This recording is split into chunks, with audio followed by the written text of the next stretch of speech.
자, 여러분 안녕하세요. 5분 경제입니다. 오늘은 요즘 자주 나오는 기사입니다. 한번 보실까요? 일단 한번 보실까요? 잘 보일지 모르겠습니다만, 인도 전격 금리 인상, 신흥국 환율 방어 나섰다. 금리 인상으로 환율 방어 나섰다. 우리 고등학생들이 이해하기는 조금 어렵습니다. 그죠? 금리 인상과 환율 방어의 관계. 이게 싹 와닿지는 않아요. 그렇죠? 근데 이런 게 여러분들 이제 많은 고등학생들 경제 공부하시는 분이나 아니면 상경계 가시는 분들은 이런 기본적인 관계는 아셔야 됩니다. 뭐 깊은 얘기는 모르셔도 되고, 금리 인상이 어떻게 환율 방어로 이어지느냐, 요걸 좀 아셔야 됩니다. 요거 아시면 퇴세 준비하거나 아니면 대학 상경계에서 인터뷰 나올 때, 면접 나올 때 환율 방어와 금리 인상을 아느냐, 관계를 아느냐 할 때 술술술 얘기하고 있는 거죠. 지금 요즘 전 세계적으로 금리가, 환율이 막 요동칩니다.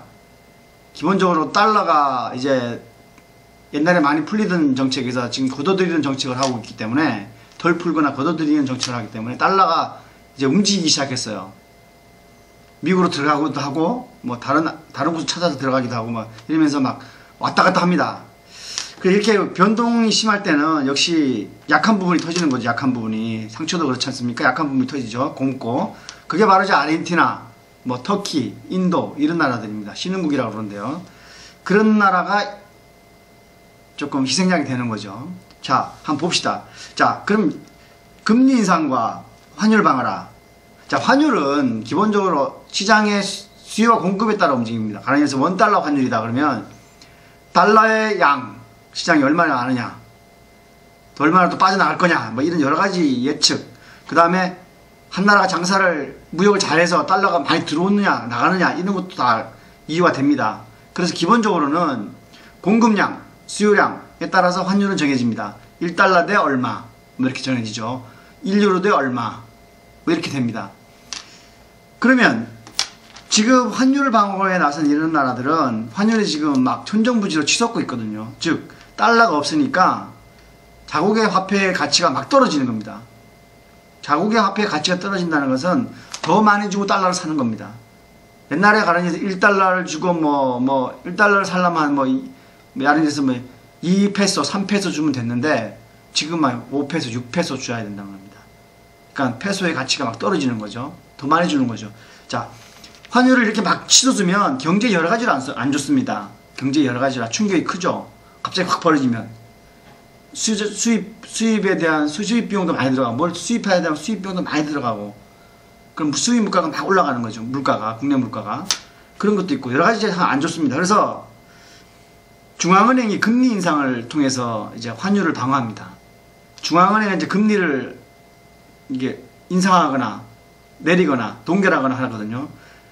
환율은 시장에 따라 움직이지만 금리는 중앙은행이 정책적으로 조정합니다. 그래서 금리를 인상했다. 그러면 이거 시장에 두 가지 신호를 줍니다. 신호. 금리를 인상했다. 그러면 첫째, 달러여 나가지 마라.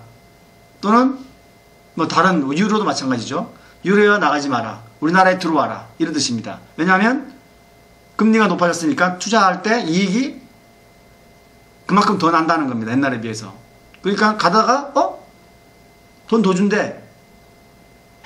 투자하면 수익률이 더 높아진대 라고 하니까 나가는 돈이 들어오거나 아니면 신규 돈이 들어오는 거죠. 그렇게 해서 나가는 돈을 잡거나 새로운 돈을 이렇게 유인하는 겁니다. 꼬시는 거죠.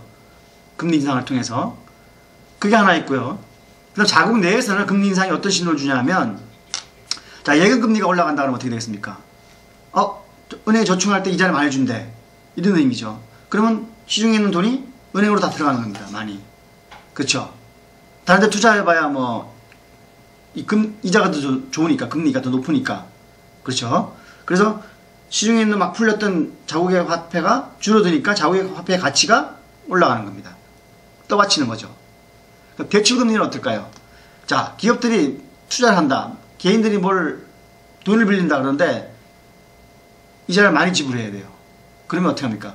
투자를 안 하고 돈을 안 쓰겠죠. 은행에서 안 빌리겠죠. 안 빌리면 시중에 나오는 돈이 양이 줄어들겠죠. 네, 그렇습니다. 그래서 바깥으로는 들어오라 하고 안에서는 자국 화폐량을 좀 줄이고 통화량을 그래서 적절하게 완충을 시키는 겁니다. 정부가 그런 정책을 써요. 그래서 이 얘기가 곧 그 얘기입니다. 금리 인상으로 환율이 너무 올라가면서 막는다 이런 뜻입니다.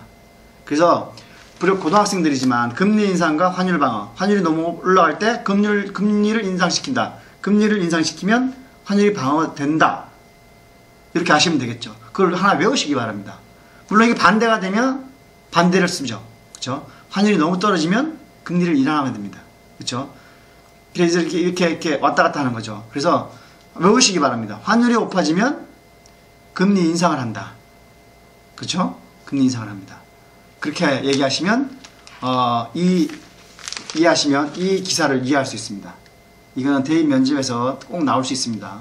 태세 문제는 단골 메뉴예요. 그래서 설날에 이렇게 복잡한 얘기를 해드렸습니다. 하지만 요즘 그 방송이나 신문 보고 고개를 갸우뚱하는 사람이 많아요. 이게 무슨 뜻이지? 네, 그런 뜻입니다. 네, 오늘 5분 경제는 금리 인상과 환율과의 관계를 말씀드렸습니다. 꼭 기억해 두시기 바랍니다.